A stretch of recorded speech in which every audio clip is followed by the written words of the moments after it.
ভাল বস্তু ল'লে আৰু এইবিলাক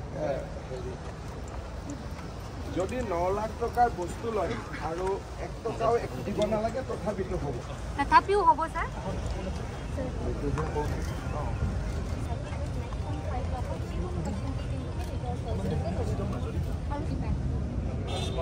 আৰু কিমান আহে কি নাম অলপ চাইড কৰিবাহে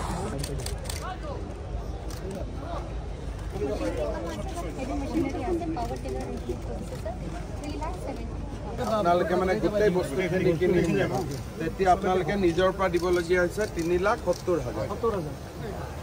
আৰু গভৰ্ণমেণ্টৰ পৰা পালে 10 লাখ টকা।